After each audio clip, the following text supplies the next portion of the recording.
La nube. Bienvenido, Randy. ¿Cómo estás? ¿Cómo te va? Gusto en saludarte. Hola, muchísimas gracias Adrián por la invitación. Bueno, feliz de estar aquí desde tan lejos, pero a la vez tan cerca. Bueno, la sala tiene un solo apellido. Eso es bastante poco común en estas sesiones nuestras de entrevistas. Pero bueno, muy orgulloso de tenerte con nosotros esta tarde. Se suma a esta entrevista tu tía, vamos a decirlo para que la gente sepa que una relación familiar, además de por el apellido, estamos hablando de tu tía Melissa, hermana de tu papá, mi querido Randy, que al igual que tú te llamas Randy. Y, y este es un encuentro que a mí me alegra mucho porque además he aprendido a conocer mucho de ti a través de las redes, viendo tus progresos, viéndote embarazado, viéndote parido, viéndote con tu preciosa esposa, disfrutando de tus salidas en, en las diferentes partes del mundo donde te has retratado con ellos. Entonces, estoy muy contento porque fíjate que nosotros dos no nos hemos visto personalmente. Así es. Por lo menos que yo lo recuerde, no recuerdo haberte visto de niño siquiera. Así que, bueno, fíjate qué bueno que estas plataformas hagan que nosotros nos conozcamos ahora vista a vista, ¿no? Cuéntame dónde vives, dile ahí a la gente dónde vives y qué haces. Bueno, actualmente estoy viviendo en el norte de Suecia, a 400 kilómetros al sur del Círculo Polar Ártico, en una ciudad que se llama Umeå. Y en este momento, y desde hace algunos meses atrás, me desempeño como country manager para una compañía de healthcare alemana, una compañía muy grande que en los últimos 3 años creció de ser una compañía muy pequeña a hoy en día tener 450 empleados y formar parte de un grupo, digamos, selecto de tech startups que están creciendo muy rápidamente. Bueno, si se puede llamar startup a una compañía de 450 personas, pero digamos scale up, para llamarla mejor. Entonces, bueno, aquí estoy desde hace 6 años en Umio. Anteriormente tenía mi propia compañía, estuve trabajando en ella durante 4 años, que era una plataforma digamos, bienes raíces que mezclaba inteligencia artificial con servicios financieros para ayudar a la gente joven a poder conseguir su primera vivienda, a jóvenes profesionales. Y bueno, y luego hubo un cambio de dirección recientemente y bueno, muy contento de entrar en un sector que para mí no es del todo ajeno, el sector de odontología en este momento, a pesar de que tiene que ver mucho con tecnología y ahí es donde más me desempeño, pero bueno, la odontología, mi hermana es odontóloga, mi tía es odontóloga, mis primas son odontólogos, mi cuñado es odontólogo, entonces hay una relación estrecha que no era fácil digamos, identificar que eventualmente iba a terminar yo en esa industria. ¿Y dónde te formaste originalmente? Bueno, yo estudié en la Universidad Metropolitana, estudié Administración de Empresas y mi Para carrera, aclararle digamos, a quienes no conocen, la Universidad Metropolitana es una casa de estudios superiores privada de la ciudad de Caracas, en Venezuela. correcto. También hice bueno, estudios bueno, negocios y luego hice ingeniería financiera. Hice algunos cursos en el IE, en el IESA. Luego hice una especialización en la universidad, esto fue digital, en la Universidad Johns Hopkins University de Data Science. Y luego hice algunos cursos digitales también, más en el área de Data Science y estadística en en MIT, cursos que son, digamos, complementarios a la educación de la universidad y para mí sirvieron de muchísimo valor a la hora de crear mi compañía hace algunos años atrás. Fíjate que cuando estuviste aquí en el 2016, en Johns Hopkins, estaba cerquita de mi casa, porque yo vivo en el estado de Maryland, yo vivo en Germantown. Mm. Y ese fue el año de mi trasplante de corazón, así que fue el año en que volví a la vida y estábamos muy cerca. Lástima que no coincidimos para que vinieras acá a casa a conocerte. Tú estudiaste entonces el área de ingeniería financiera y tu primer trabajo entiendo que también fue en el mundo de las finanzas, en una compañía que por cierto es mi cliente, ha sido mi cliente, General Motors Financial. Bueno, digamos, a ver, ese no habrá sido mi primer trabajo. Yo he trabajado a ver, desde que tengo, no sé, uso de razón. Pero yo, antes de eso, tuve una compañía que trabajábamos con catas de vino y hacíamos promociones diferentes casas de vino y licores en Venezuela. Trabajé para diferentes compañías, hice pasantías en Xerox, en la Bolsa de Valores de Caracas. Pero digamos que ya un poco más formal, después de haberme graduado de la universidad, ese fue un trabajo que de alguna forma marcó un antes y un después. Trabajé para la sección financiera de General Motors, pero fue un trabajo digamos, de un año en donde estuve muy expuesto a diferentes, digamos, sectores simultáneos, el automóvil, por supuesto, pero también el área financiero. Y de alguna forma estuve expuesto a un network interesante que, bueno, que después, digamos, marcó mi siguiente etapa, que fue entrar en el sector de startups, específicamente en Venezuela. Cuéntanos un poco del paso por Easy Taxi. A mí ahí fue donde yo te puse el ojo cuando estabas en Easy Taxi en Costa Rica. Cuéntanos un poco de eso. Te perdí por unos segundos, Te digo pero que cuando te mudaste a Costa Rica con Easy Taxi, fue donde yo te empecé a seguir y me di cuenta de lo que estabas haciendo. Cuéntanos un poco de ese emprendimiento. claro, Easy Taxi fue una compañía que nació en Brasil y eventualmente fue adquirida por digamos, la compañía más grande de Internet de Europa, que se llama Rocket Internet. Son una compañía que cotiza en la bolsa de Frankfurt y está valorada en 6.000 millones de euros. Una compañía gigante que tiene cientos de compañías distribuidas por todo el mundo. ¿Con Y dónde está la base corporativa de ellos? en Berlín. Ok, o sea, es una compañía internacional alemana. Sí, correcto. Entonces, el modelo de ellos es básicamente adquirir modelos de negocio que funcionan en mercados ya bien establecidos y lanzar de alguna forma esos modelos en mercados un poco menos estables. Digamos, en este caso era Latinoamérica. Y el modelo, por supuesto, original era Uber y habían otras compañías, por ejemplo, Taxi, etcétera. Y este modelo, ellos invierten, en ese momento fueron 80 millones de dólares y el objetivo era lanzar en América Latina, el sureste de Asia y África.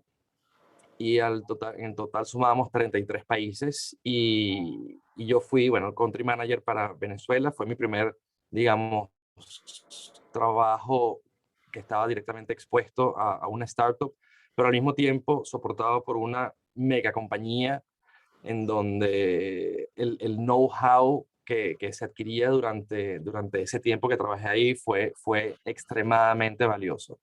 Digamos que hay una especie de cepa de gente que trabaja para compañías de Rocket Internet, que es algo que es muy valorado en Europa y es una mezcla de emprendimiento con consultoría. Mucha de la gente de Rocket Internet vienen de McKinsey, y es una suerte digamos, simbiosis en donde el emprendimiento se mezcla con consultoría y nacen compañías casi que semanalmente donde se enfocan en ser hipereficientes y en generar valor de forma muy, muy rápida. Muy bien. Y entonces llegas a estudiar en una universidad europea en Suecia, ¿verdad? Es Correcto. tu entrada, pero son como dos cosas a la vez. Empiezas a estudiar e inmediatamente empiezas a emprender. Es así? Sí, bueno, el plan, yo me mudo a, a Suecia por mi esposa, que le ofrecieron una plaza como profesora en una universidad acá, en la Escuela de Arquitectura, y después de haber trabajado 3 años para Rocket Internet, en este caso Easy Taxi, decidí que, bueno, era una oportunidad interesante de hacer algo diferente. Llegamos sin un gran plan para mí, era simplemente ver qué oportunidades habían y decidí, bueno, hacer una maestría de Business Development y Internacionalización en la Universidad de Umeå.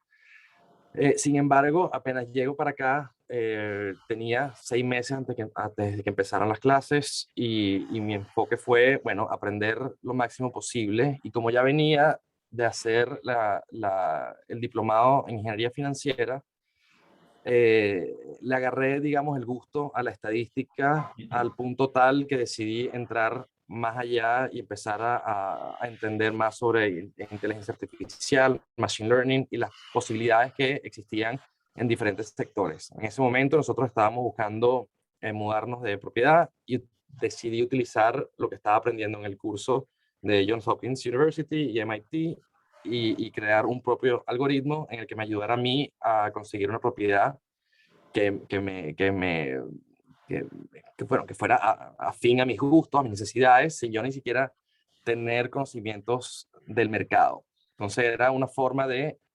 tener conocimientos del mercado inmobiliario sin necesidad de yo tener la información en la mano. Básicamente utilizaba algoritmos que me ayudaban a tomar decisiones.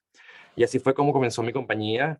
Mientras estaba estudiando, empecé a desarrollar el modelo y en eso me invitan a participar en una incubadora local financiada por la Unión Europea, en donde no solo aportan capital, pero también aportan conocimientos y networking. Y en eso, bueno, armé mi equipo y comenzamos desarrollando la primera etapa. En total, digamos, levantamos aproximadamente como 800.000 euros durante los primeros 3 años y fue, digamos, bastante interesante porque, bueno, era un mercado totalmente virgen para mí, un país nuevo, no hablo el idioma, no solo no estoy en Estocolmo, que es la capital, sino estoy al norte, 600 kilómetros al norte de Estocolmo, y fue, digamos, En el medio de la nada. un challenge bien interesante. Tenía que viajar frecuentemente a Estocolmo, pero mi enfoque fue, bueno, crear un networking suficientemente fuerte, local y también en Estocolmo, que me permitiera tener acceso a capital, a talento y lograr desarrollar, bueno, este proyecto. Para hacer la historia corta, eh, tuvimos que hacer varios pivots durante el proceso. Pero en el último momento teníamos la plataforma completa, ya teníamos el sistema funcionando, nos faltaba el modelo de negocio que era básicamente ofrecer hipotecas a través de nuestra plataforma. Y vimos ahí la primera barrera fuerte que era penetrar el sistema de banca y financiamiento local, especialmente en una industria regulada. Y lo más inteligente que decidimos hacer era asociarnos con una compañía que ya tenía los procesos adelantados, pero no tenían la plataforma. Entonces nosotros ofrecimos la plataforma, ellos ofrecían el modelo de negocio y en conjunto estábamos firmando un acuerdo con una banca de inversión de aproximadamente 200 millones de dólares o de euros para ofrecer hipotecas a jóvenes profesionales. Y ese fue justo el momento en el que COVID entró en el bueno, En el juego. impactó al mundo entero. El banco de inversiones decidió echarse para atrás y quedamos nosotros con una plataforma que ya no funcionaba para lo que queríamos. Intentamos hacer un último pivot, levantamos capital adicional, pero ya con mucho más riesgo. Y al final lo más sensato fue simplemente bajar la Santa María y asumir la pérdida a ese punto, porque ya las negociaciones con los bancos estaban totalmente cerradas y ya no había manera de mantener la plataforma. Entonces fue una decisión compleja, emocionalmente y profesionalmente, pero fue al final lo más sensato que pudimos haber hecho. Sí, en este caso, ahí está uno de los elementos que quería hablar contigo, porque cuando se hace emprendimiento, la gente lo ve como el fantástico, y por eso lo puse, el fantástico y desafiante mundo de los startups, pero es precisamente cuando tú te acercas al borde del precipicio, que es donde empieza, fíjate que llegaste a la cifra que toda la gente que habla conmigo de startup muestra como el límite de lo profundo. O sea, cuando llegas a tener $700,000, empiezan los problemas para llegar a tener el dinero que se necesita para que continúe el starting del negocio. Y fíjate que tú me lo marcaste los 800,000 como un hito. Y claro, después empieza a aparecer el actor que tiene todo el dinero metido en su cartera, pero no tiene la inteligencia para producir lo que ustedes son capaces de producir, que es la plataforma. Ahora llega un elemento totalmente disruptivo como es el COVID y acaba con el juego. No es que se acaba el juego, es que se acaba el tablero, las fichas y todo. Lo único que queda es el knowledge, el know-how, y eso no se va a desaparecer. Eso es lo bueno, ¿no? Eso es lo bueno, que no va a desaparecer. O sea, el negocio bajo la Santa María, la empresa se llama Nesta es la empresa, ¿verdad? Nesta. Te estoy perdiendo. Se quedó congelado. Nesta se llamaba tu empresa, ¿es así? Está sin audio, Randy.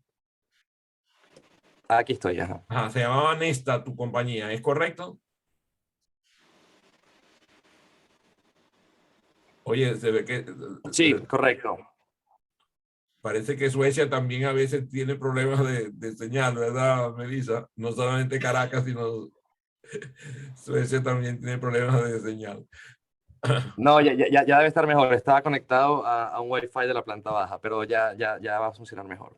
Ok, entonces ese emprendimiento te deja aprendizaje. ¿Podrías decir cuáles son los 3 aprendizajes más importantes que tienes de ese emprendimiento? Sí.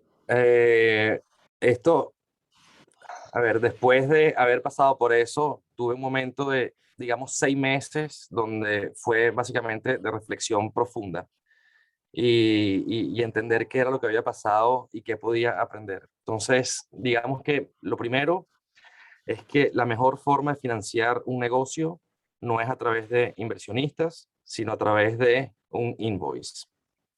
Tener un producto que se venda desde el principio. Nosotros comenzamos elaborando un producto que era complejo, tenía mucha lógica detrás, tenía inteligencia artificial y al final era un producto que si bien tenía muchísimo valor y ofrecía muchísimo valor, el modelo de negocio todavía no está suficientemente claro. Para aclararle al público que no hable el idioma inglés, lo que tú estás diciendo es que sea un producto que produzca ingresos por sí mismo. Sí, totalmente. Totalmente. Comenzar, la mejor forma de financiarlo es a través de una factura, básicamente, vendiendo. Básicamente lo que llaman bootstrapping, ¿no? Esa es la mejor forma. Segundo, digamos que uno tiene la tentación siempre de buscar a gente joven, que eso está bien, pero capaz gente muy sin la experiencia suficiente para llevar un proyecto que estimábamos nosotros que era de gran magnitud, pero era gente que al final era muy junior. Y está bien para ciertas etapas, pero cuando estás naciendo una compañía, es importante que los conocimientos estén bien establecidos, porque la curva de aprendizaje, siendo tan lenta, va a consumir muchísimo capital y al final, si no tienes la suficiente sólida la estrategia, El el músculo modelo de económico. negocio, correcto. Y la otra, digamos, perdón, la otra, digamos, es la capacidad de generar pivots. Ya, dame un segundo, perdón. Tranquilo. Te voy a recomendar un programa que yo conozco que se llama Conquistando con tu voz, que lo dirige una persona que tú conoces, se llama Melissa Cotén. Eso es perfecto para que puedas cuidar tu voz. Vamos a ver si te malcriamos un poco con la tía. Sí, es que estamos en época ya ni siquiera es otoño, es invierno, estuvimos en menos 22 grados hace poco y Déjame aclararle al público que es menos 22 grados centígrados, para no vayan a confundirse los que están aquí en los Estados Unidos, como María Ángela. sí, menos 22 grados centígrados, exactamente. Feeling menos 27, eso fue intenso. Pero bueno, y la tercera, digamos, el tercer aprendizaje es aprender a pivotear. Si no quieres fracasar, es aprender a pivotear y pivotear rápido. Explícale a las personas que ignoran el vocablo, ¿qué significa eso de pivotear? Bueno, básicamente es no enamorarse de la idea, sino recibir feedback constantemente y tratarlo como un ser vivo.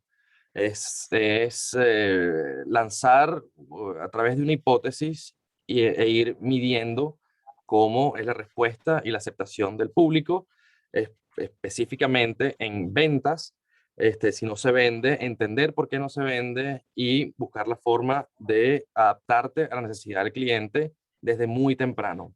Yo creo que ese fue un gran error que hicimos nosotros, que era enamorarnos de la idea, enfocarnos en un gran futuro y la gente que no entendía, capaz lo veíamos como que no tenían la capacidad de ver la visión que teníamos y ese es uno de los errores más grandes que puede cometer cualquier emprendedor. Hay un libro de Molière que se llama Las tontas y dice nadie tiene razón sino nosotras.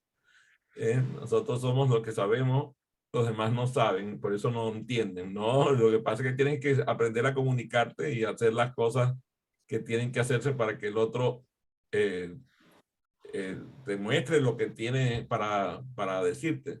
Entonces llega enero del año, de este año, decide cerrar la Santa María de Nesta y pasan 6 meses y llegas al mejor mes del año, al mes de agosto, que es donde ocurren los grandes eventos del mundo. O sea, mi nacimiento, por ejemplo, el 3 de agosto.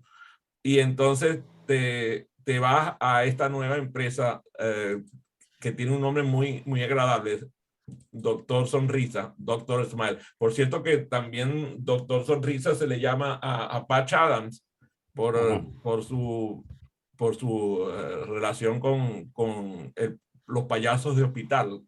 Como sabes, él es el creador de esa línea. Y a mí me encanta porque acabo de verlo en una entrevista reciente de esta pasada semana y está totalmente loco de la cabeza, simpatiquísimo, pero bueno, Doctor Sonrisa. Y así se llama la empresa, Doctor Smile. Cuéntanos un poco cómo llegaste a ellos, qué ven en ti y qué estás haciendo con ellos. Sí, bueno, durante esos 6 meses para mí fue una oportunidad de estar con mi hijo que nació el año pasado en julio y bueno, y tuve la suerte de poder estar con él durante su primer año en casa y bueno, disfrutarlo al máximo.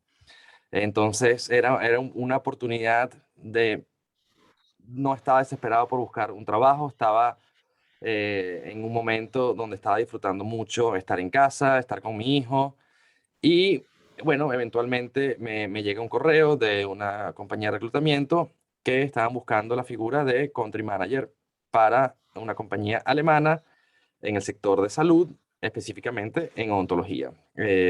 Para mí fue, bueno, un sector interesante, pero lo que más me pareció interesante es que los fundadores de esta compañía vienen también de Rocket Internet. Entonces, digamos que es una metodología con la cual está familiarizado, y lo que estaban buscando después de haber lanzado en la región DACH, básicamente es Alemania, Austria y Suiza. Se expandieron el año pasado a Francia, España, eh, Italia, Polonia, y este año la intención era expandirse a Suecia y a Holanda. Y bueno, Déjame interrumpirte para preguntarte algo. Esta empresa también proviene de una startup. Es correcto. Esta empresa nació hace 3 años, apenas. Y surgió como una forma de innovar el sector de salud en odontología y buscar cómo mejorar el proceso del tratamiento de alineadores transparentes. Hay una compañía que tiene 20 años siendo líder del mercado y tenía la patente de estos productos. Hace 4 años se venció esa patente y entraron nuevos jugadores al mercado, entre ellos 2 personas que venían de Rocket Internet, y decidieron reestructurar el proceso de la odontología, específicamente en tratamientos estéticos, y cómo buscar la forma de optimizar todo el proceso. Entonces, en vez de crear una compañía que compitiera con el líder en el mercado, que en este caso es Invisalign, que es muy famoso, decidieron hacer una compañía que se enfocaba en el usuario en vez de en los odontólogos. Entonces era una compañía, en vez de B2B, business to business, una compañía B2C. Y buscaron a gente brillante. Para aclararle al público que no conoce los términos, B2B es business to business y B2C es business to consumer, business to client. ¿Es correcto? Así es. Entonces, entran al mercado con una estrategia diferente, y después de 2 años son adquiridos por, digamos, la compañía más grande de odontología, que se llama Straumann Group, que es básicamente la compañía que ofrece todos los implantes, que es básicamente todos los odontólogos utilizan en el mundo entero, materiales, etcétera. Bueno, Entonces, María Ángela, que está conectada desde Tampa, ella es una profesional de ese mundo. Ella eh, ha estado muy vinculado con el mundo de la cirugía bucal y ahora ha cambiado un poco de carrera ahora que está aquí en los Estados Unidos, pero entiendo que la está tentando de nuevo la misma área. Así que a ella, aunque la foto es la que está mostrando la sonrisa, yo me imagino que detrás de eso, detrás de la cámara, María Ángel está sonriendo porque estás hablando de, además, yo la conozco, la marca es extraordinaria, es simplemente el Rolls Royce de los implantes en el mundo. así mismo. Entonces, esa es una compañía alemana también.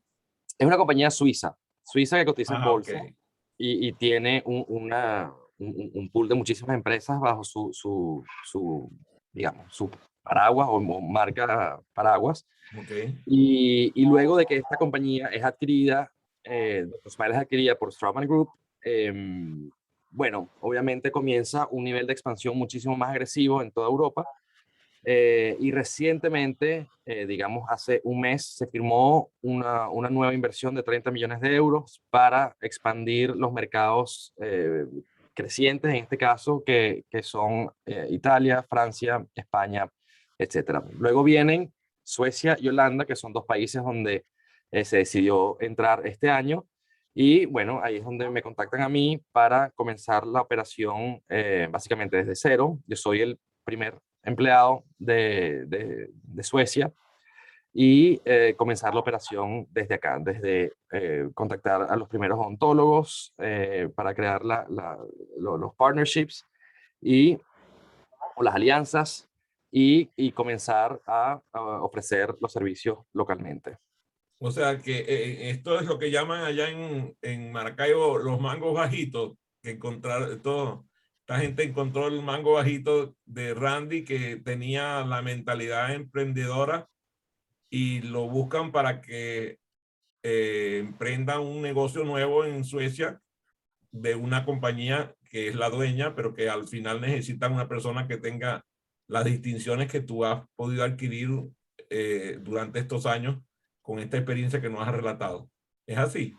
Es así, bueno, sí, es un modelo interesante porque tienes una compañía que respalda una operación local muy pequeña, pero tienes el know-how, tienes los procesos y básicamente lo que hay es obtener lo máximo de eso, adaptarlo al mercado local y lanzar localmente. Eh, entonces, bueno, es algo con lo que estuve familiarizado cuando lanzamos Visitaxi en Venezuela. Básicamente fue el mismo modelo. Y bueno, esta es una segunda oportunidad que tengo de hacer un proyecto similar con una compañía también alemana. Y bueno, muy encantado. Apenas llevo 4 meses. Y bueno, este mes ya cuadruplicamos las ventas con respecto al mes pasado. De ser yo la única persona, ahorita somos 6 personas que estamos comenzando en enero del año que viene. Y bueno, esperamos seguir creciendo. ¿Y hacia dónde te diriges profesionalmente? Eh, la verdad que no lo sé. Yo no soy de ponerme metas a largo plazo. Para mí, yo creo que yo soy, no quiero decir cambiante, pero soy muy curioso y creo mucho en ser generalista. Yo creo que hoy en día es muy valioso. Cuando antes valía o tenía mucho valor ser especialista, yo creo que el valor de ser generalista hoy en día es muy importante, te permite navegar durante o por muchos sectores simultáneamente. Y no lo sé, yo digo que en los próximos años mi objetivo es crecer la compañía en Suecia, probablemente lanzar en Dinamarca, Finlandia y Noruega, una operación local en países escandinavos. Y luego ya veremos cuáles son las oportunidades que se crean o que llegan. Eh, Yo tengo una pregunta. Sí. Adelante. Ajá. Escuché al principio que es una empresa que le presta servicio al cliente más que al odontólogo. Correcto. ¿Cómo, cómo una empresa que está creciendo tan rápido puede prestarle un servicio al cliente cuando el cliente a su vez depende de un odontólogo para el uso de esos elementos que acabas de describir? Buenísima pregunta. En este caso, la competencia o su modelo es que ellos le ofrecen valor a los odontólogos y son los odontólogos quienes deben conseguir a los pacientes y quienes deben generar el tratamiento para cada uno de los pacientes. Esto tiene 2 problemas. Uno, tiene que invertir muchísimo en mercadeo para adquirir pacientes o simplemente no tienen suficientes pacientes, sino tienen capacidad de inversión. Y la segunda, requieren de muchísimo tiempo y dedicación para generar los planes de tratamiento para cada uno de los pacientes. Lo que Dr. Smile hace diferente es que Dr. Smile envía los pacientes y nosotros hacemos un reach out a los pacientes, le enviamos los pacientes al odontólogo y el odontólogo básicamente tiene que hacer un scanning de la boca, de la dentadura, y hacer los tratamientos previos a lo que se necesite, por ejemplo, reducción interproximal, que es básicamente ciertos procedimientos que hay que hacer, pero es Dr. Smile quien genera los planes de tratamiento para el paciente. Entonces, todo el embudo de vida del paciente es Dr. Smile quien es dueño. Nosotros tenemos las operaciones de preventa, venta, postventa y el tratamiento a través de los odontólogos de Dr. Smile centralizados en Berlín. Entonces es una operación extremadamente eficiente donde nosotros le pagamos a los odontólogos por una tarifa fija por los tratamientos que hacen para Dr. Smile, pero estos pacientes son de Dr. Smile, no son de los odontólogos.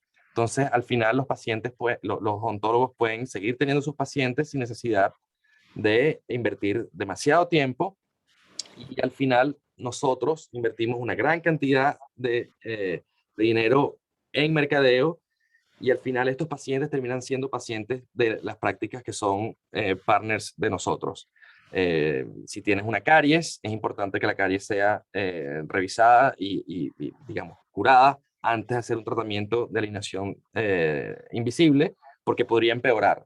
Entonces, Claro. todos estos tratamientos pasan a ser beneficio de los odontólogos partners. ¿Y cómo evalúa los odontólogos Dr. Smile desde Alemania? Suponte que yo necesitara esos aparatos transparentes. ¿Cómo evalúan mi necesidad, mi requerimiento? El principal elemento es el escaneo 3D. Nosotros le damos a las prácticas un escáner, que ese escáner, bueno, moldea y puedes ver exactamente con una precisión milimétrica toda la dentadura.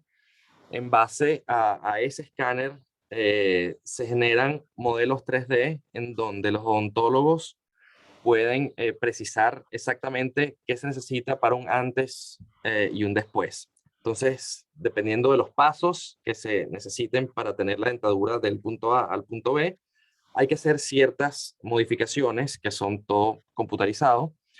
Y el valor que agrega el odontólogo en este momento inicial es básicamente detectar si hay alguna enfermedad, si hay alguna caries o algún problema que pueda desarrollarse posteriormente. Entonces ahí es donde puede haber algún tipo de comunicación entre los odontólogos locales con los odontólogos de Dr. Smile y al final son los odontólogos de Dr. Smile que envían el tratamiento a los pacientes, pero también los odontólogos tienen acceso a los tratamientos y básicamente hay una especie de comunicación o colaboración entre ambas partes. Ok, pero Cuando, déjame, ese escáner a la déjame distancia. preguntarle algo respecto a eso. ¿Cómo percibe el odontólogo que trata al paciente? ¿Cómo se percibe él en la relación? ¿Él siente que pierde cuando Dr. Smile maneja el negocio? ¿Siente que pierde algo o siente más bien que se le alivia el problema y gana en la relación? Creo que lo interesante de este modelo es que el escáner no necesariamente tiene que ser hecho por un ortodoncista. Puede ser hecho por un odontólogo, inclusive por un higienista dental. Nosotros hacemos el entrenamiento completo para las personas que van a hacer el escáner y lo que estamos haciendo, en vez de quitarle trabajo a los ortodoncistas, estamos dándole trabajo a muchísimos otros odontólogos que necesariamente no están especializados en ortodoncia. Entonces son oportunidades de negocio adicionales que antes no tenían. Tú hablaste, cuando te referiste al proceso, hablaste de que mencionaste una palabra que no has mencionado luego, que es la palabra práctica. Le envían a la práctica. ¿Qué quisiste decir con eso? Bueno, a la práctica del consultorio, digamos. Yo creo que en inglés se utiliza más el practice como el consultorio de Ok, odontología. o sea que en la práctica puede ser el higienista, el odontólogo, el ortodoncista, el que vaya a hacer el trabajo que ustedes necesitan que se haga. Es eso. La Sí, evaluación, correcto. ¿no? La Siempre, exacto. evaluación. La evaluación sí es necesaria que sea hecha por un odontólogo, pero el higienista tiene conocimientos suficientes para hacer un análisis y detectar ciertos problemas. Eso es básicamente la responsabilidad que nosotros les damos a ellos y es importante comunicarlo para hacer una evaluación completa y que podamos ofrecer el tratamiento más adecuado a las necesidades de cada paciente. El escáner es de Dr. Smile. No, el escáner es de una compañía, se llama 3Shape, es un escáner que, bueno, es muy utilizado no solo por Dr. Smile, pero por muchísimas otras compañías. Entonces es bastante estándar el proceso. Y es un escáner costosísimo, y eso es otro de los beneficios que le damos nosotros al odontólogo. Es un escáner que vale 30.000 euros, y nosotros le damos el escáner ni siquiera en consignación. Básicamente se lo damos para que lo puedan utilizar con nuestros pacientes, pero si quieren utilizarlo con otros pacientes, son bienvenidos. Muy Ok, bien. ustedes le proveen el escáner al odontólogo. Correcto, Ok, eso es parte del servicio del Dr. Smile. correcto. Ok, entendido. Me gustaría que me dijeras, porque señalaste que no te gustaba tanto el tema de planes, pero tú vives con una chica muy linda, por cierto, Carla.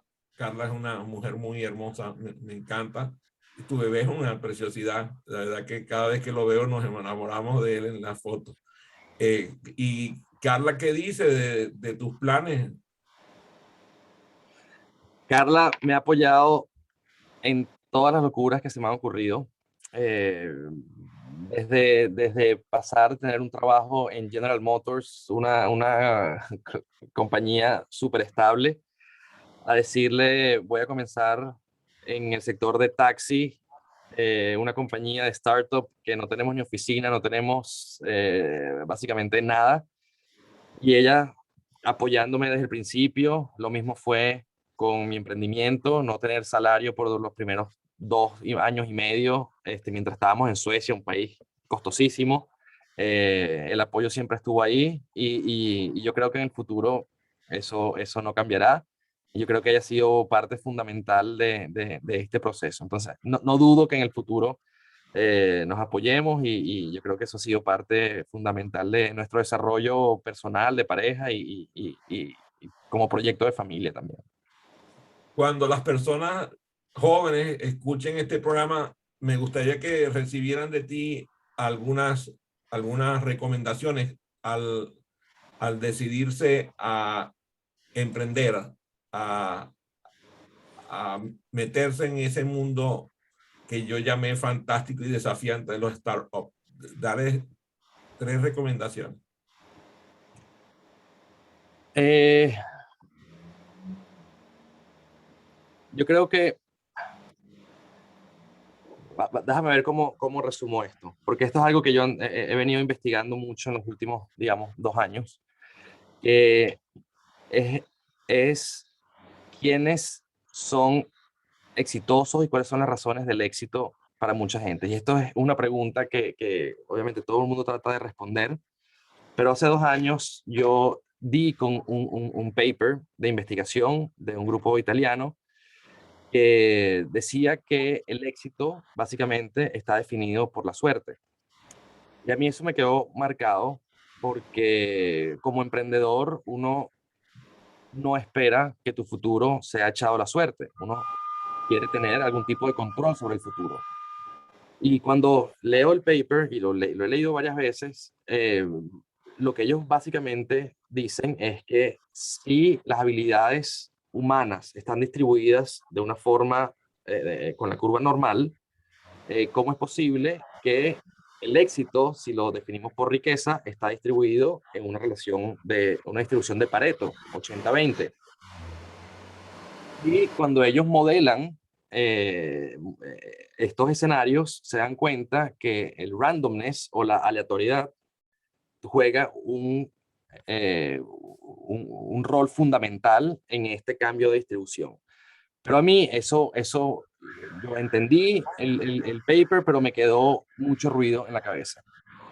Y yo decidí utilizar mis conocimientos en estadística, y empecé a modificar un poco el paper y los resultados, y entender qué variable podía cambiar este resultado. Y cuando yo aumenté el nivel de exposición de eventos aleatorios donde estos individuos fueron expuestos, no solo me sorprendió que los resultados eran muchísimo más, digamos, accurate o Ah, precisos, sino que preciso. también modelaban exactamente cuál era la distribución económica mundial. La curva de distribución económica mundial. Básicamente, mi punto es, la exposición a eventos aleatorios es lo que hace o aumenta las probabilidades de una persona ser exitoso. Nosotros nacemos con cierta cantidad de aleatoriedad, dónde nacimos, la familia en que nacimos, nuestra personalidad, nuestra, todo. Todo básicamente son cosas que no podemos controlar nosotros. Pero lo que sí podemos controlar es qué tan expuesto está uno a eventos aleatorios.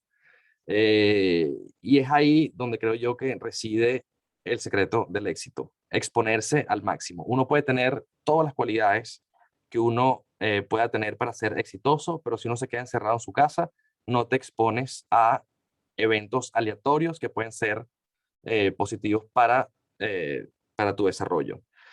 Y yo creo que yo me he manejado a través de ese modus operandi, digamos, crear mi network y manejarlo de una forma muy profesional, muy sistemática, eh, y viéndolo como gran parte de la razón del por qué estoy en donde estoy, independientemente si es bueno o malo, no importa cómo se considere, pero estar donde estoy básicamente es resultado de la suerte, pero qué tan expuesto he estado yo, consciente o inconscientemente, a esos eventos.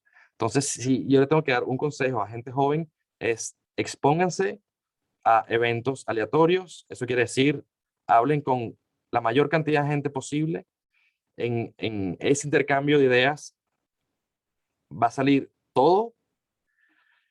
Y yo creo que eso es lo más importante, estar enfocado en expandir el network y nunca callarse las ideas. Eso es uno de los errores más grandes que yo he visto en gente joven que no quiere compartir la idea porque piensa que se la van a robar. Eh, es comentarlo con la mayor cantidad de gente posible porque van a recibir mucho feedback, van a recibir ideas, van a recibir orientación. Y eso va muy de la mano a exponerse a eventos aleatorios. Uno nunca sabe con quién se va a encontrar y yo creo que eso podría ser una herramienta muy importante en el desarrollo de las personas, desde muy pequeños. Bueno, has citado la ley de Michael Jordan y la ley de Buba. Son las dos leyes que has citado. La ley de Michael Jordan es que tú sabes que Michael Jordan tiene dos récords. Tiene el récord de haber fallado la mayor cantidad de veces a la cesta y tiene el récord de mayor cantidad de cestas aceptadas. Esa es la ley de Michael Jordan. Mientras más lanzo, más llego, ¿no? Después tengo la ley de Bubba. Bubba era el amigo Forrest Gump. de Forrest Gump. Andaba hablando de camarones con todo el que le escuchaba y hasta después de muerto el negocio de los camarones triunfó. Muy interesante. Pero me has dado dos, te falta una. Me falta una. Yo no sé si esto es para los padres o para la gente joven, pero ser financieramente entendido o entender cómo funcionan las finanzas personales desde muy pequeño. Yo creo que eso no importa el acceso al capital que uno tenga, siempre está la oportunidad de tener una vida financiera sana si uno es sistemático desde muy pequeño. Entonces, si uno es padre, hacerlo con los hijos; si uno es hijo, hacerlo, o joven, hacerlo uno desde muy pequeño. ¿Y por qué me parece que esto es fundamental? Porque una de las razones por las cuales mucha gente no hace lo que le gusta hacer en su vida es porque tiene limitaciones financieras. Y cuando eliminamos esa barrera, básicamente tenemos la posibilidad de hacer lo que queramos. Nos estamos quitando un peso encima y por más que no queramos admitirlo, el peso del día a día financieramente es algo que nos hace tomar decisiones que no necesariamente van de la mano con nuestro mejor beneficio a futuro. Entonces, entender cómo funcionan las finanzas personales, cómo funciona el dinero, y eso va a facilitar muchísimo la entrada a los negocios y va a permitir entablar relaciones que de otra forma podrían ser mucho más difíciles. Muy bien, muchas gracias.